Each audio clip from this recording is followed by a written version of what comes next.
Good evening, everybody, and welcome to the March 2023 Lower Makefield Township Park and Recreation Board agenda. We're going to take roll call on virtually. We have Mike Bundy, Michael Brody. In person here, we have Dave Malinowski. We have Director of Parks and Rec, Monica Tierney. We have our Board of Supervisor Liaison, Fred Weiss. Myself, Doug Kraus. And is anybody else online? Dennis? I think Kim's coming late, and then absent is Rob Labar. First order of business is approval of the February 6th meeting minutes. Do we have a motion to approve? So moved. David made a motion to approve, with seconded by Michael Brody. Do we have any comments? If none, call to order a vote. All in favor? Aye. Aye. All right, meeting minutes are approved. All right, Monica, where are you? Okay, first up, right? We have. Okay, so there, that's the community cleanup. The robotics club. Are they in person or are they in a room? Okay. So come on up to the table. We'll just make sure those mics are working for you. Just state your name, where you're from, and then Dave, they're going to have to, they're signing into the meeting right now, so they'll have to bring their computer in live for their slides. so are they going to be live? Who's going to be coming into the meeting? We're here. That's them. Oh, you said they're coming in. I thought you mean they're coming in, logging into the meeting. Okay. As long as there's no echo. All right, great. So go ahead and introduce yourselves, and then we'll get started with your presentation.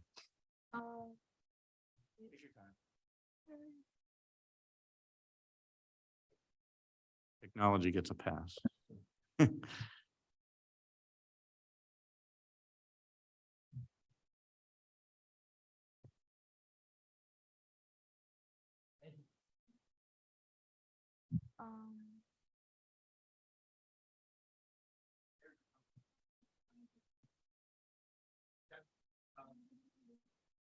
I am sure.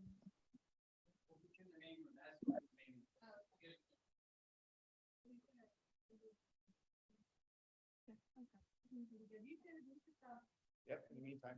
Okay. Hi, my name is Ria Lakhani. I'm co-president of the Sea Perch division of our Sea Falcons underwater robotics team in Pennsbury High School.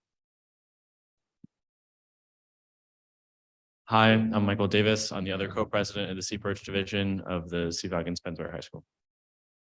I'm Vinay Balagodu. I'm the head of testing of the Sea Perch division of the Sea Falcons at Pennsbury High School, and I'm a resident of LMT.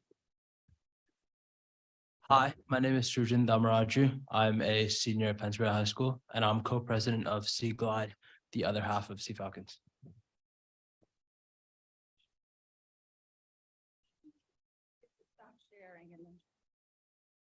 Thank you for all coming tonight and braving the high winds.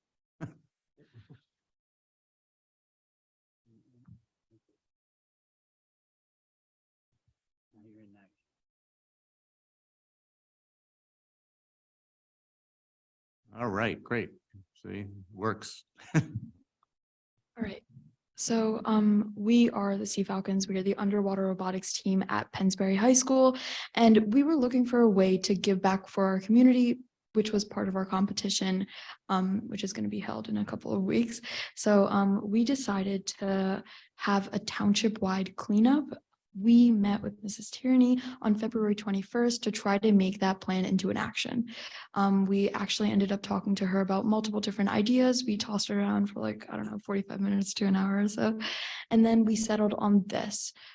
We completely took responsibility in planning the entire thing, organizing everyone, planning the spots to clean, literally everything from head to toe. So yeah, our planning period was pretty complex, but we wanted to make a significant impact on our community. We ended up extending our cleanup to Falls Township because we wanted to have not only a broader scope, but a bigger impact, especially because they have, a lot more parks and a lot more density of trash and pollution again compared to this township. So we ended up hitting Pennsbury High School and Trent Road Park, as well as sort of like the nature trail and like the basketball courts in LMT. We involved multiple Boy Scout troops, JROTC, Mini-Thon, Environmental Club, National Honor Society, National Junior Honor Society. Our multiple school principals were also made aware of this. I was on the announcements multiple times. I talked to like all of my teachers. I was so annoying about it. Oh my God. I talked to multiple news networks, and we were also presenting to the LMT Youth Committee to talk about all of this. We tried to reach out to anyone we possibly could. There were so many emails. You weren't annoying. You were just persistent. That's all. Yeah, so since we had so little time to plan this massive event, we decided on March 12th, by the way. So that meant that we had less than a month to, plan this whole event. We had to work super quickly. So almost every weekend we explored local parks to just scope out which parks would not only be the safest for our volunteers to pick up trash and collect, whatever debris they could, but also make the most positive impact. We wanted the highest density of trash and the, most safety to make the most impact. We met with my school principals to get approval and exposure. I wanted them to post us all on, Pennsbury Communications, and that was done so. And I coordinated with Falls Township. I talked to their Parks and Rec director, Mr. Brian Andrews. We got supplies, waivers, and scoped out their parks as well. Results. In the end, our effort was split between Falls Township and Lower Makefield. We had over 100 people sign up to this event, which I'm really personally proud of. And around 20 of those were dedicated to LMT. That size did really work out well because the amount of space that we garnered for LMT, we didn't want there to be too many people with like not enough trash, like not too many cooks in the kitchen. Dozens and dozens of garbage bags were filled. We're going to show pictures in the next few slides.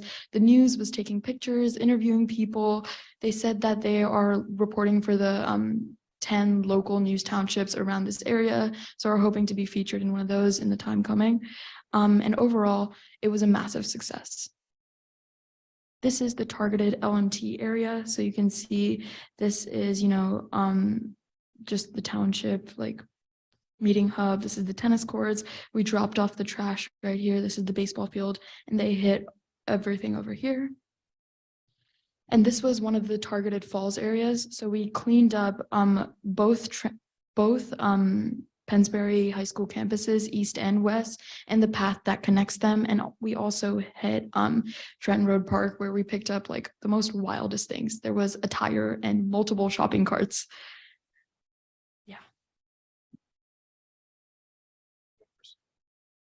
To talk about LMT, so we had a really good turnout.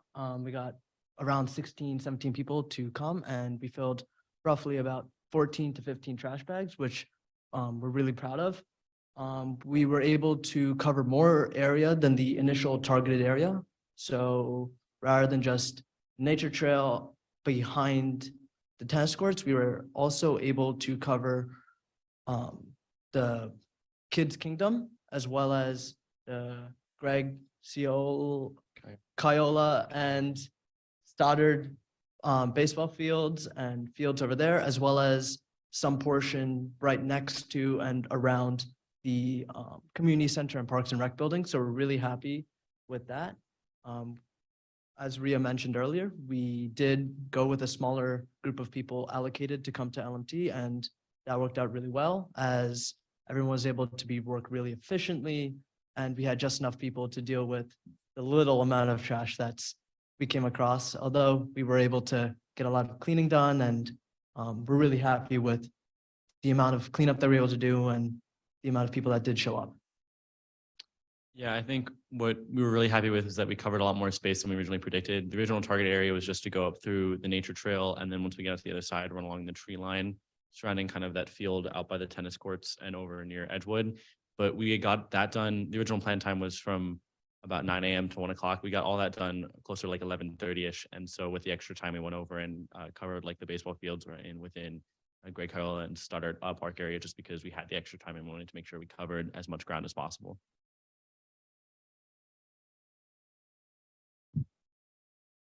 So for the Falls Township and me and Strujan led a lot of that. I wanted to personally be stationed at Falls Township just because I was talking to a ton of people, like our assistant principals and stuff. They really wanted that area to be clean, and I don't know, we knew that since it was our school, we knew that we could make the most impact there, just because we travel the path every single day. We see our buildings, we see how much of an impact we could make. So I was lucky enough to be able to sign up almost 80 people to Falls Township. It was madness in the morning, as you can see from the first and last picture, but we were able to efficiently get everyone signed in, get them to sign waivers, pass them supplies, vests, gloves, food and water, and give them directions to Trent Road and exactly where we want them to hit at Pennsbury. I was really proud of what we all got to do, just because everybody was able to split into their like friend groups and just hit as much area as they could. They looked like they were having fun, but also making a really big impact. I really, really care about the environment. Obviously, I care about giving back to the community. I was really proud that I was able to lead this big initiative. And as you can see, we got so many trash bags collected, and that is only for Trenton Road Park. So imagine the amount of difference we also made for Pennsbury High School. Yeah, I think she said it all. Yeah, it was a fun time. I never thought community service could actually be like this fun. We were out there working through the woods and collecting trash, and it was a fun experience. It was a bit rowdy, like get all those people towards a common goal. But once we got that set in place, we got through it pretty fast and pretty efficiently. I think part of our success was honestly just right time and right place. Our new National Honor Society applications were going out just a week before the cleanup, so everybody was racing to get their community service in. And since I'm vice president of NHS and Vinay's treasurer of NHS, we were able to convince our NHS advisor to count this as community service hours towards NHS for people that are in it and are applying, since we don't really have a lot of that in our school, just because we don't really have student-led initiatives like this. A lot of people turned up, and I don't know, I'm just really proud of what we were able to accomplish. It was a really, really long day, but it was so worth it. That's it. I just want to follow up. The reason we ended up landing on community cleanup, there was a lot of different things we talked about, was it was a good partnership with our zero waste plan. Part of our zero waste plan was to do 2 community-wide cleanups a year. So we kind of merged all of the things. So they really had a greater impact, even more than they realized, because they were helping us meet the needs of that plan. So they did a really great job. To be honest, very little for me to do on my end. I connect, we worked closely with Falls and I talked on the, Brian from Falls and I coordinated. We felt that it was a really great scope because it covered most of Pennsbury School District. So they did such a great job. I mean, honestly, you should be proud of what you've done. So great job. Thank you so much. I really appreciate it. Yes, so thank you for sharing this activity. Thank you for your leadership, organizational skills, and passion. I'm sure that you'll continue to take that wherever you go forward. I do want to give you the opportunity to give yourself a selfish plug, because I think many of the people on the board and probably people watching at home, what is underwater robotics? I am so glad you asked. And she Okay. didn't give me any money ahead of time or anything to talk about that, but since I'm sure many of us are not aware Yeah. of the club, so We are obviously part of the Sea Falcons underwater robotics team at our school, and our whole club centers around this competition that we have in a couple of weeks, where we build an underwater robot to complete certain challenges for in Temple University. We have to, complete a mission course. We have to go through an obstacle course. We have to write a paper, a technical design report outlining our design process and our thought process and our designs to present it to like a competition in Temple. We have to present it to a board of people. It's Navy led and ran, so it's pretty official like that. And then other than that, like, we really wanted to outline the importance of engineering through this club, just because we are the last engineering club of our school. We have definitely struggled with getting attention and support from our district because it's really hard for our school to have supplemental teacher spots that are permanent for engineering teachers. We are the last one that survived because our amazing advisor, Mr. Hermo. And because we were able to, be successful here for Make a Splash, it obviously shows, our school district that underwater robotics and just engineering in general is successful and is important and makes a big community impact. We also wanted to say that we did get qualified to go to internationals. So we will be heading there in May, and we're just really, really excited to compete and show the importance of STEM. I'm sure that they also have a lot to say about it. So I think Rhea did give a really good overview, and I just think she, as always, gives amazing overviews. Before I start talking about like the club specifically, I want to give her a quick shout out because I think, as you can tell from this presentation, we loved to throw in our support, but we were really just along for the ride, and she definitely headed up a lot of this project. So getting into the specifics, because I know we kind of gave intros in the beginning, and I feel like we kind of tossed around some words that might have gone a little unnoticed or confusing. Me, Rhea, and Vinaya belong to the Sea Perch event. The competition split into two main events. We, as part of Sea Perch, create a remotely operated vehicle that kind of functions on more like basic principles. It just has like a couple propellers, and it has a very specific task that it changes every year. Like this year, I believe we are helping like ocean research, so it's like how to safely move around marine life and change around samples. And then as Shujan can get into more details about Sea Glide differs slightly different in how their event structures and what robot they create. So as I mentioned in my introduction, co-president of Sea Glide, unfortunately, there's not many people from my team to join.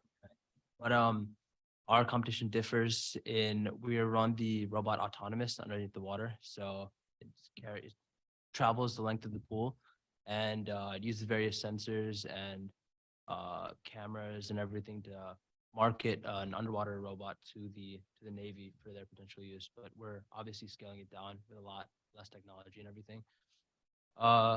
Yeah, and we have a lot of similarities with Sea Perch as well. We're also led by the Navy, so it has a strong connection. And we're also in the Temple, so we're gonna have our competition a bit after theirs, though. So yeah. To sort of, I mean, there's not really much to add on to three great speakers before me, but I think the thing that all of them have slightly overlooked for most people is, for us, this may seem normal, but I think for people not have been involved in the club for 4 years like we all have, is that they downplay the difficulty and the absolute challenges that we actually go through. It's not just as simple as, hey, there's a kit.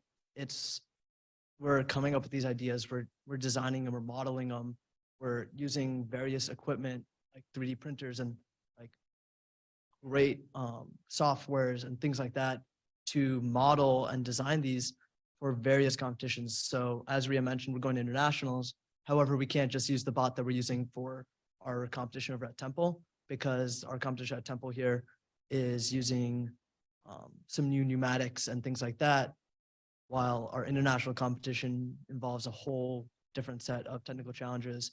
So while those around me make it seem simple, it's anything but simple.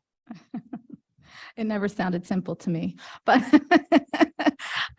could you real quick just go over, we've mentioned lightly Make a Splash, but this was really ultimately for a greater project. Would you mind talking about briefly Make a Splash and what the timelines were for that, and why you kind of this project initiated for you? Yeah, of course. So this community service project was in part started because part of our regional competition is an event or like a section called Make a Splash. It is meant to sort of gauge and give teams a way to show what community service they bring to their obviously community. So every team that enters into regionals, they have an optional Make a Splash event they could enter in. This Make a Splash event is just whoever makes the most impact wins the award. We decided to go through this plan just because we felt like we had the most manpower and we had the most resources to do something that is so widespread and big. We know that we could contact tons and tons of clubs, and we knew that we had that support on administration's end to clean, the township. So we decided to implore that through cleaning up a lot of our local area. I don't know exactly how many acres we cleaned, but I don't know. A lot, like a whole lot. Yeah.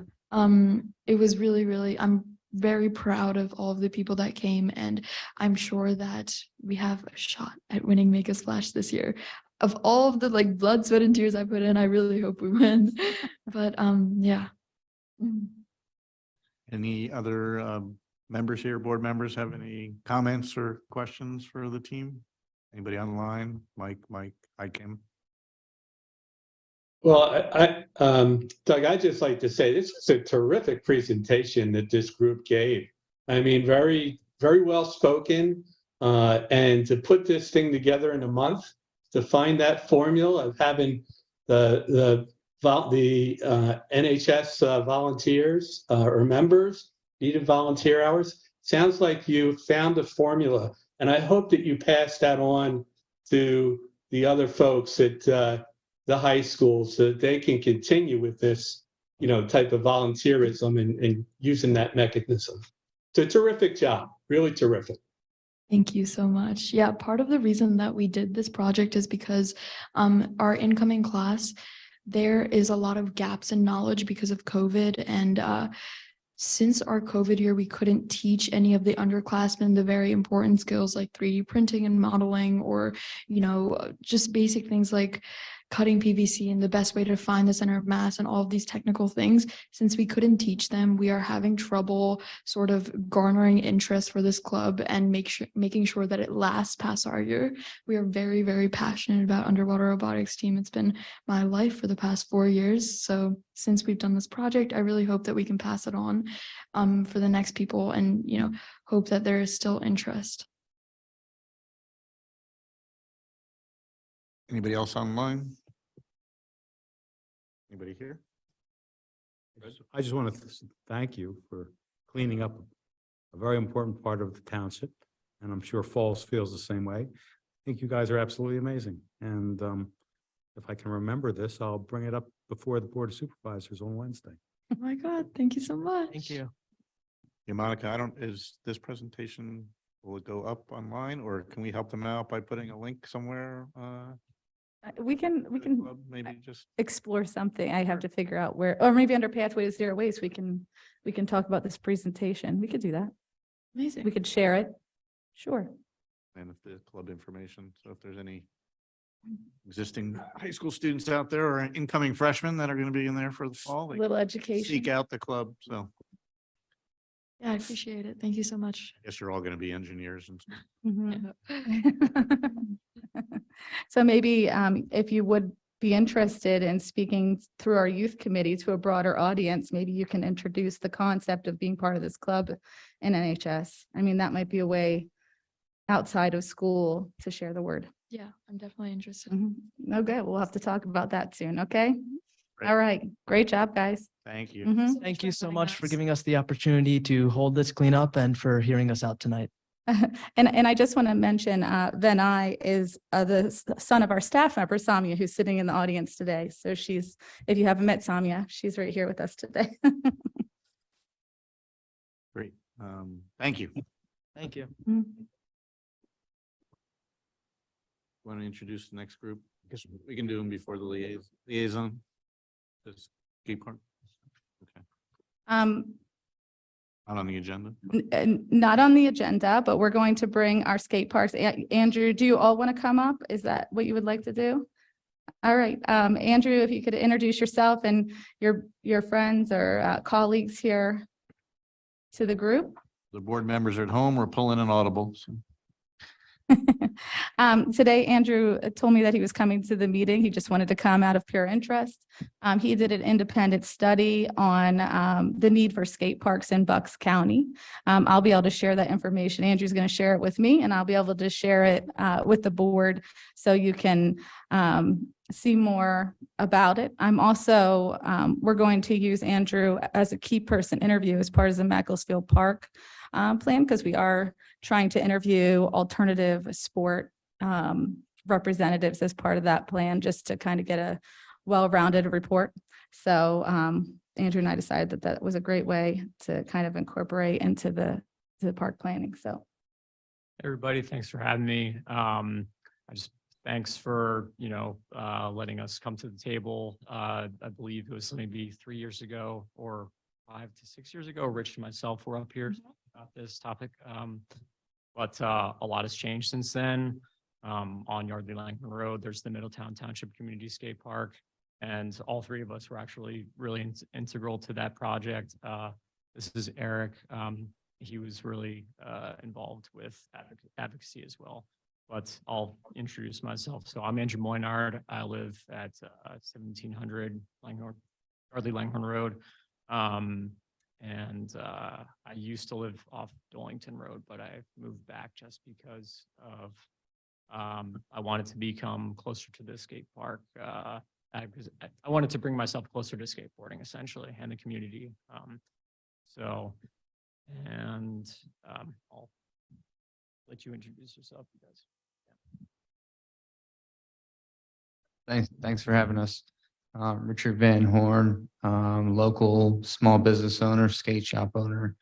Yeah, we were here about 5-6 years ago, right? And I think you guys had a clinic too. Was there a skate clinic you guys ran? It was pretty successful. Yeah, nice. Was there a recap of that? Is there a video?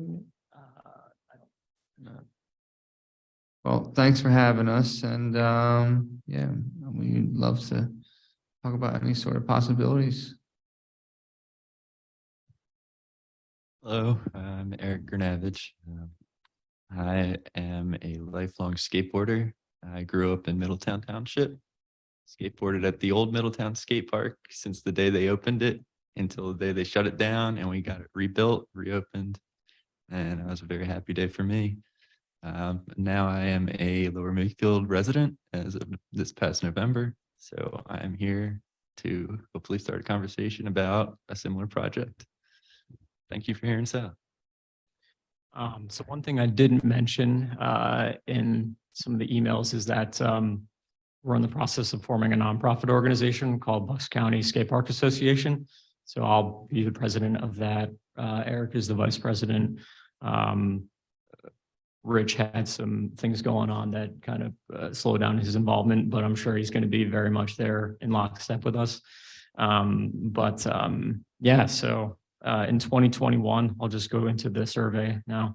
In 2021, in May, introduced this through a Google survey, and we put the survey out through the Middletown Township Skate Park Instagram.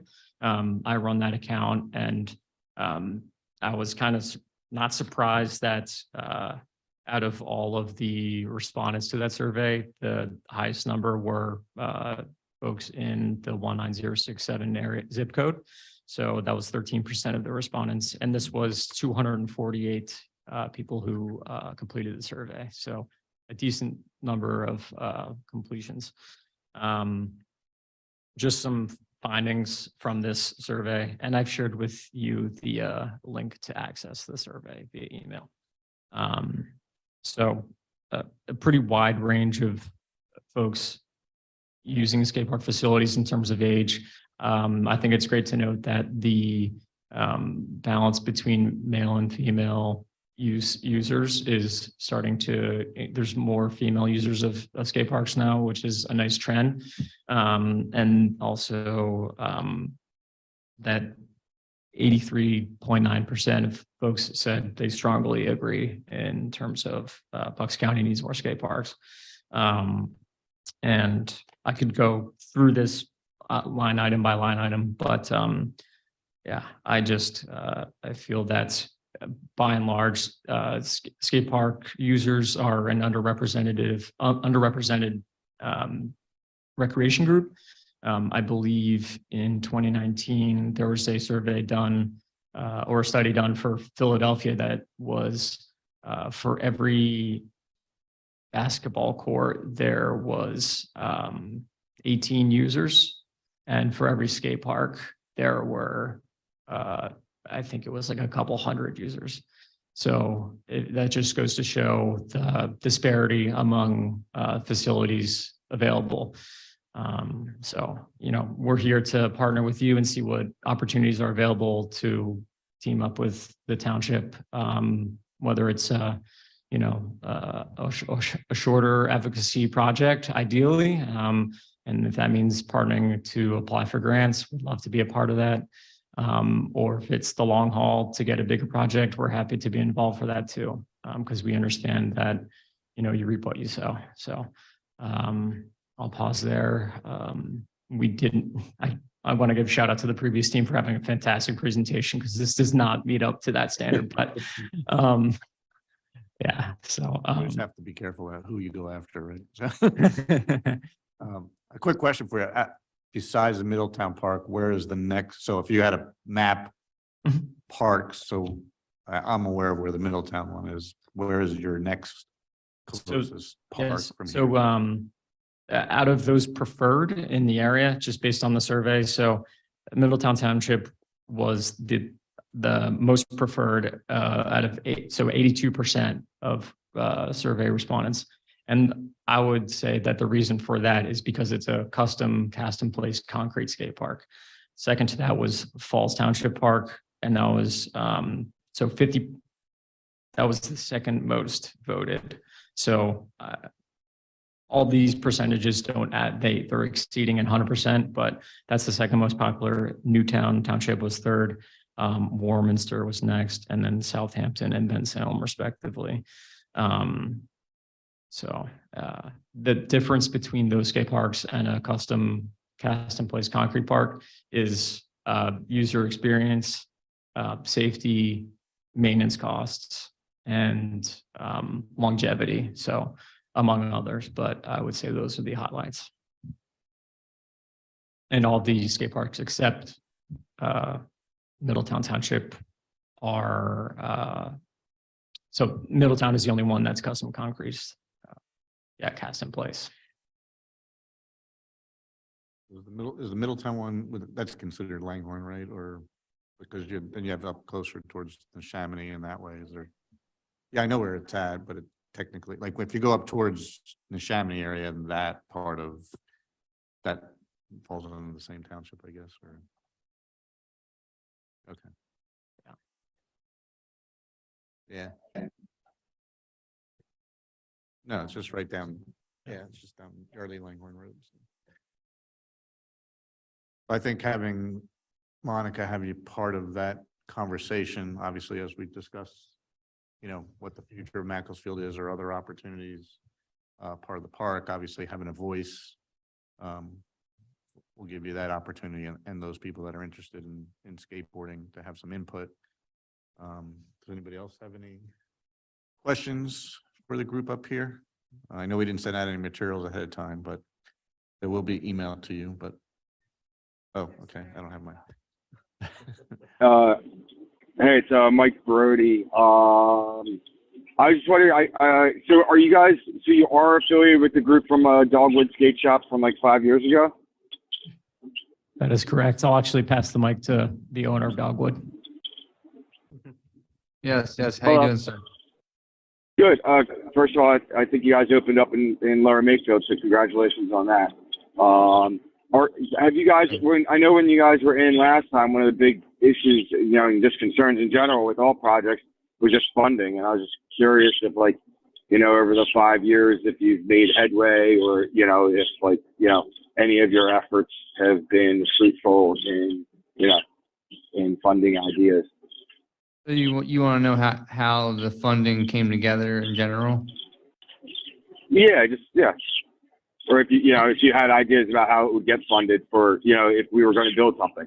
Because when you guys were in last time, that's what we talked about. That in theory, like support the idea of skate parks, but like at that point, it was up to we always have to think about funding. So I guess Well, between Andrew and I, we could both easily say, I mean, the community of skateboarding is very strong. The camaraderie is like no other. We had multiple events. We raised all sorts of awareness for the township and, winning the idea and why we wanted it in this township and the people of the township in general. We had all sorts of fundraising events. We did community efforts. We helped elderly. We did all sorts of trash cleanups. What else did we do? Food.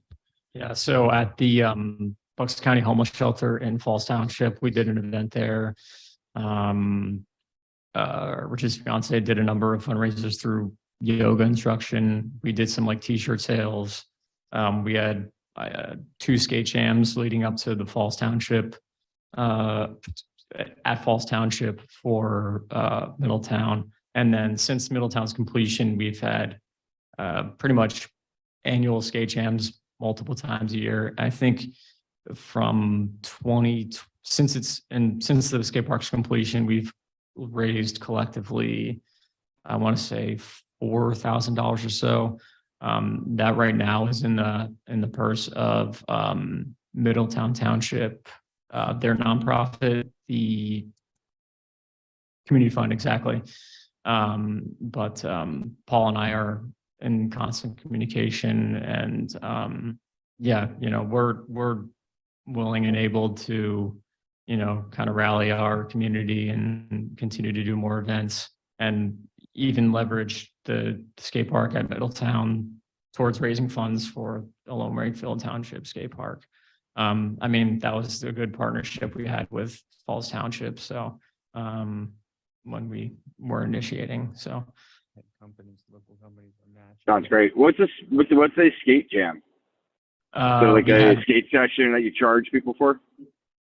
So with like DJs and stuff? Yeah, so we had a DJ, we had like a best trick contest each year. And as a matter of fact, the first skate jam, it was like a cold day. We had to dry the skate park ourselves just to keep it running. Geez, I'm missing a ton of other stuff, but yeah. No, that's cool. Well, thank you. I just want to also thank you guys for whichever one of you is doing the Makefield thing, Makefield committee. I just think it's really important that we consider all sports in the township. I'm a longboarder by trade, so I appreciate that. So thanks for being in tonight, guys.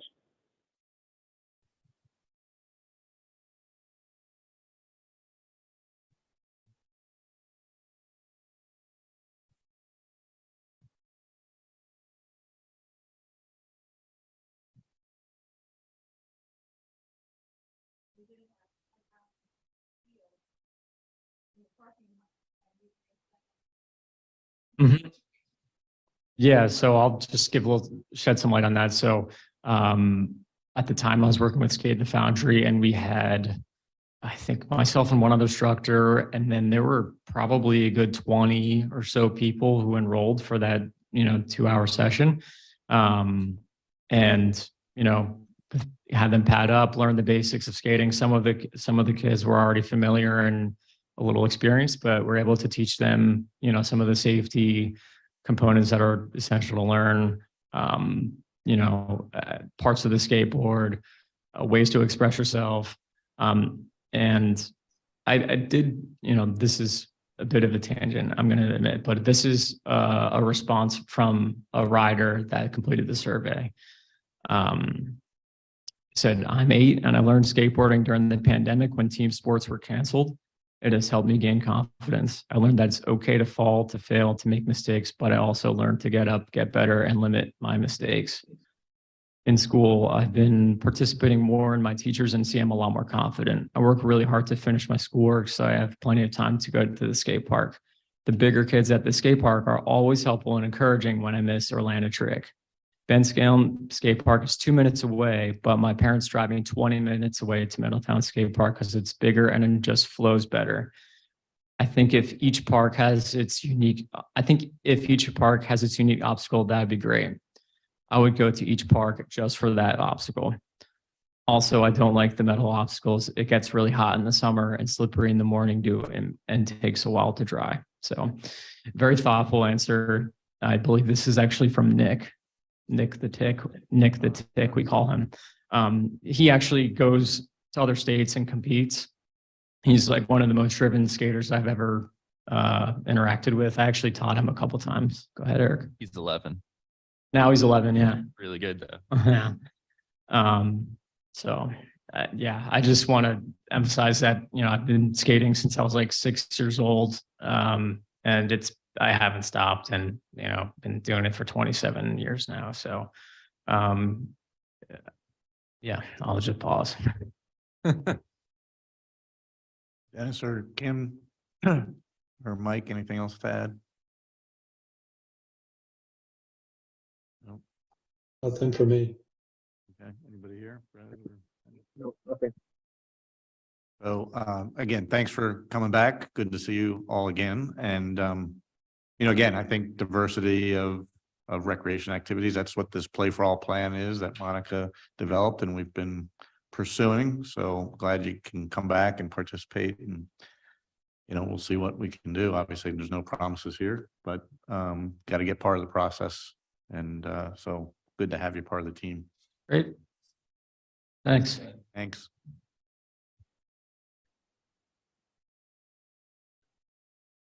Are there any liaisons online? Anybody from soccer, baseball, football?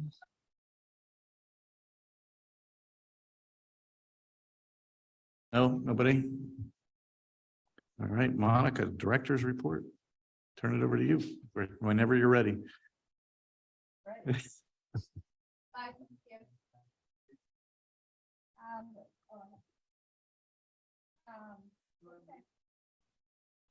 I'm up. Okay. Game on. There you go. All right. So today I'm here to ask you for the recommendation to the Board of Supervisors for a fee of $6,000 assessed to the swim team for their usage of the pool outside of regular operating hours. And then in addition to that, a rate of $42 an hour to cover any time that they go even in excess. So say a meet runs extra long that wasn't planned for in the $6,000, we would be able to assess that additional fee if necessary. I don't see it happening, but I wanted to have it just in case, because there has been instances where we've stayed till 11, however late, unexpectedly.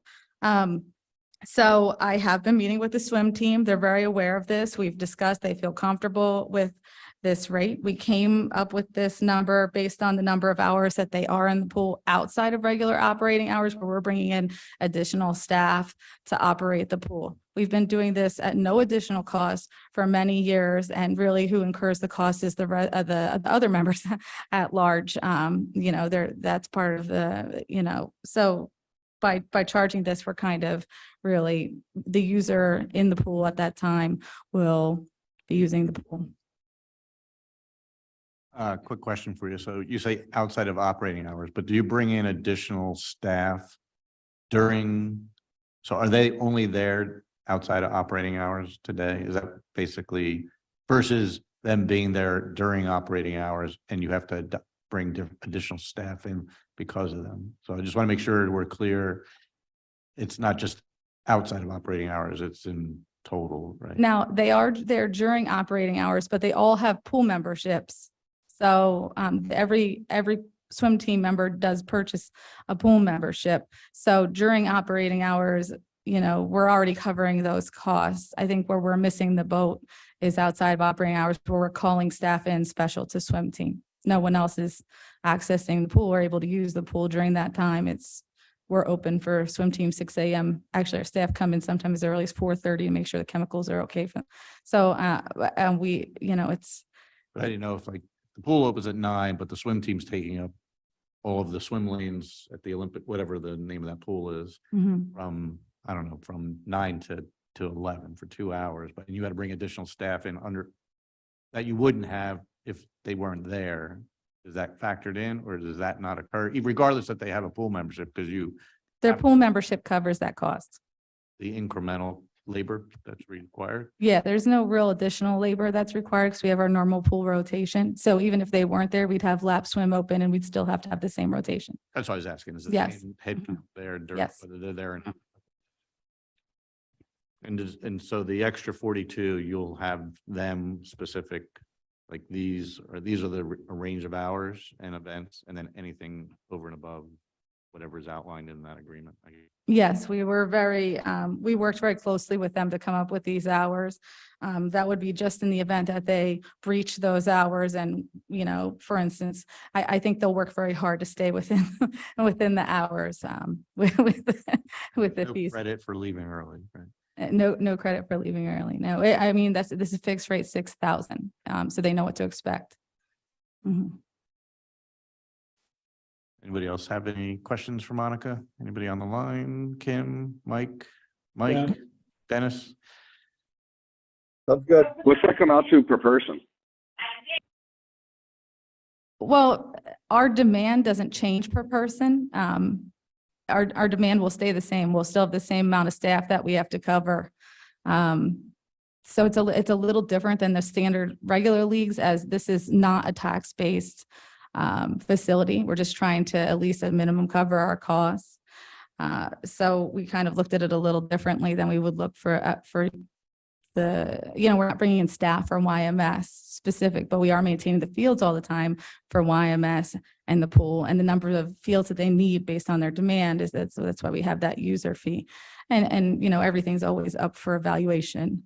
But right now for the swim team, it seems like the smartest choice to give them a fixed rate beginning of the season to cover the cost that we've been paying for years to this date.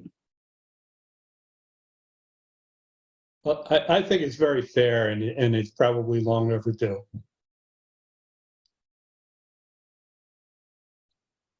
Any other questions? All right, so if anybody want to make a motion to approve the recommendation of a fee of $6,000 assessed to the swim team for the usage of the pool outside of regular operating hours during the 2023 swim season. So moved. $42 an hour if necessary. Correct. Did I hear a motion? So moved. And I second it. All right, we got a motion from Mike Lundy, seconded by Dave Malinowski. Any comments? Any comments from the virtual world? Anybody calling in? I'm just still curious. So does it end up being similar, like less of a fee? I mean, I don't love it, to be honest with you. I don't understand why we would do a different fee unless we feel it's costing more and it doesn't fill it. But from the tone of what you're saying, I'm assuming it's under. I just don't understand the policy of why some things, Well, because there's variability in the number of people they register. If they have a low year, we still have to have same number of staff. If they have a high number, we still need to have the same number of staff. So we might not cover our staff costs if we do more variable billing like that. Whereas if like a sports league has less people, you're mowing the field less? Well, if they have less people, yeah, there'd be less field requests and maybe even a less maintenance required to the fields. And how often do we approve these fees? This is once a year reconsideration? Yeah, so this would go onto the fee schedule next year. So it'd be once a year for consideration for all fees. Mhm. Okay. I'm good to vote, Doug. Thank you. Mhm. All right, all in favor of the motion to recommend to the board of supervisors, say aye. Aye. All Aye. opposed? Aye. Nay, okay. Was there a nay in there? No nays. I just want to make sure that Janelle had it right. Okay. All right, moving on. Macclesfield Park Master Plan. Really, there's no more progress than the last time. We're working on key person interviews and kind of identifying that. We did try to survey alternative sports groups and no one really responded to the survey. So I am trying to still get a couple community leaders of those alternative sports that we don't cover to participate in that. We Sports you're missing? Yes, yes. So I like sand volleyball. We have a huge community of sand volleyball players. We don't necessarily, they're accommodated by nature, but maybe they have some feedback about the sand volleyball fields that are out there. As one example, we accommodate pickleball and other spaces. We accommodate tennis, but there are some sports out there, lacrosse, that we don't accommodate. Cricket, we don't accommodate, who should have some kind of feedback as part of this process. So we are trying to reach out to those alternative sports groups to give us some feedback. So we did have 2 focus groups, one seniors focus group, real small group, about, I want to say maybe 12, and a teen group that was even smaller, about 8. We pulled from the LMT seniors and we pulled from the LMT youth committee for those 2 groups. And we had really great conversation, really great feedback. I'm still waiting for a report on those 2 focus groups. When I get that, I'll post that online. As soon as that comes in. We have been updating the website. As soon as I receive notes, as soon as I receive agendas, everything's going on that planning page. So if people are interested, you will find out up-to-date information. So the focus group may have occurred. I haven't gotten the finalized notes on that. As soon as I get them, they go up. That's how things are running. Very transparent, trying to share every single thing that happens as it goes. Everything is there as we get it. So if anybody has any questions, you can always call me, but that's where we are right now for Macclesfield Park. One of the future things that we're going to have to look out, there will be a community open house type public open house. We're completely open to the public. You can come in, answer questions. We'll have activities for the public to do that interact with different maybe concepts and things. And then there will be some park board meetings and board of supervisor meetings along the way after we really collect all that feedback. So right now we're still in the process of gathering information. So I just want to make sure that I'm keeping it on the agenda and I keep you updated and we keep talking about it as we're moving along. Pathway to Zero Waste plan. We did have some signs made. We're starting with implementation. As we implement, we're going to continue to market, stand, and the implementation. So we were kind of working on a plan for installation of signage and removal of waste bins for those passive parks would be identified. So we're working through that with the staff right now. They actually, while I was away last week, may have installed Matrix property. I have to follow up on that. Rain barrels. Does anybody have any questions on Pathway to Zero Waste? No? I think people question. Some people are questioning it. Some people are really excited about it. Kind of what we expected. So nothing real crazy one way or the other. It's kind of a little mixed emotion. So we'll see how it all goes. And we are tracking, our staff are tracking phone calls. So we started tracking our phone calls and kind of context to each phone call. So it's a pool call or the diving board. So that way we can kind of see maybe where we need to improve our communication publicly.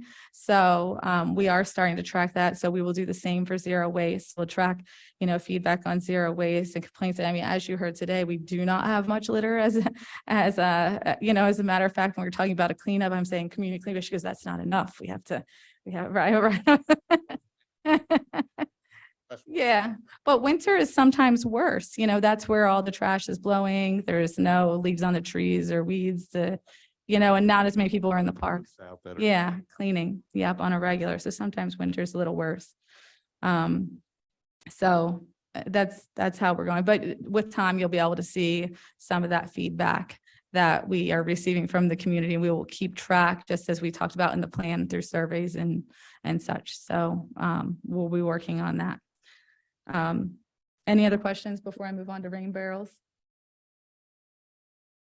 Rain barrels are super popular. We are still receiving many requests for rain barrels. We've sold, as of Monday, 115. So it's everybody who comes into the community center and sees the sample, they get excited and they're signing up right away. People are seeing around the town. So I would say it's big hit. It's even a bigger hit than I thought. I was expecting, maybe 66, and we've already at 115. So that's really great. I want to say I'm pretty excited about how that's going. And recently Middletown reached out to us and they want to kind of take the same program on. So our popularity is expanding into neighboring townships, which is very exciting. Does anybody have any questions about rain barrel? I want to say it's the 26th. It's coming up next week. Next week. 22nd, yes.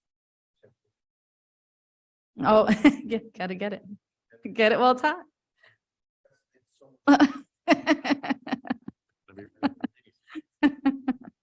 I know, you could have done well.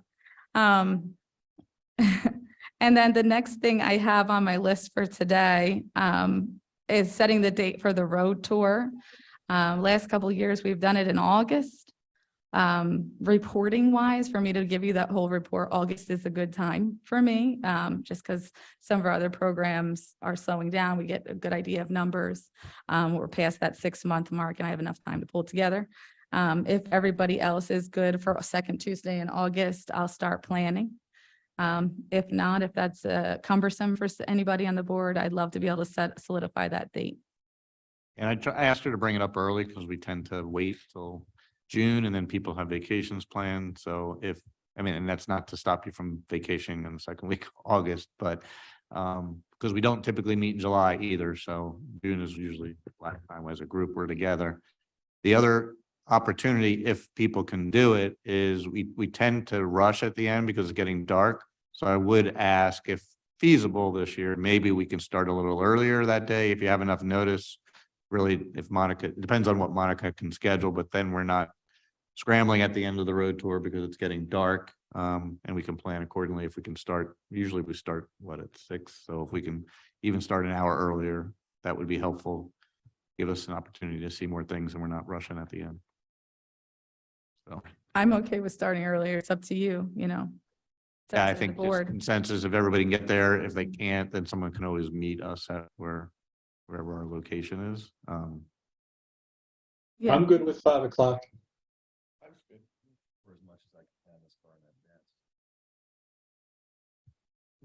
Yeah, I just want to get the date out there. People can put it on their calendar and then we can, we'll publish it in the meeting notes. I'll send out an email to everybody because there's some that aren't here tonight. So that date would be what then? August 8th at 5 p.m. August 8th. All right. Mhm.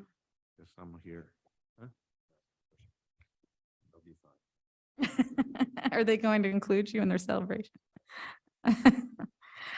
Fred, so for the liaison report tomorrow, is that something that maybe you can bring up to the board? Yes. August 8th, 5 o'clock. And is there any preference, trolley versus bus this year? Personal Air conditioned. bus. I think, conditioned. yeah, Yeah. bus. Especially August 8th. Yeah. Nothing against the trolley, but the wooden seats are just. Well, I also think it's harder for us to talk, like have conversation about the different projects on the trolley because of the seating. So we'll go bus again, As conditions change. unless. Yes. So, bus. Got it. All right, so that's all I have. I do want to ask, I do send out that biweekly report. With the pool registration is doing fantastic. If you got a chance to look at it, we're really ahead. Camp, we did expand to Edgewood and our camp registration is already full again. So, that's something to discuss at another date. And we're working on the teen camp, and we haven't really promoted the CIT program, but we will be. We just had a lot of logistics to work out with moving into Edgewood and expanding the camp. So it kind of was taking up some of our time that we would spend on that. the expansion, where you're gonna add more CITs then? We're going to keep the same number of CITs first year. Okay. Yeah.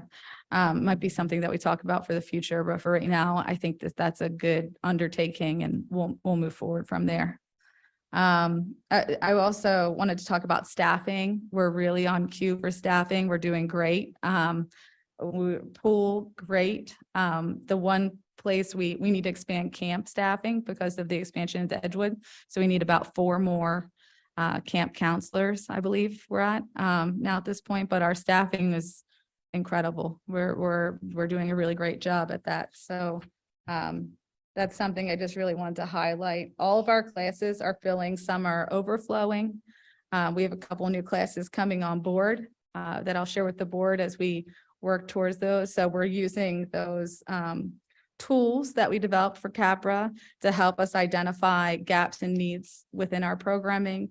So we have a couple really cool, mental health type programs. We have some cool alternative sports programs and activities coming real soon. So I'll bring those to you as I get a better idea of what that will look like.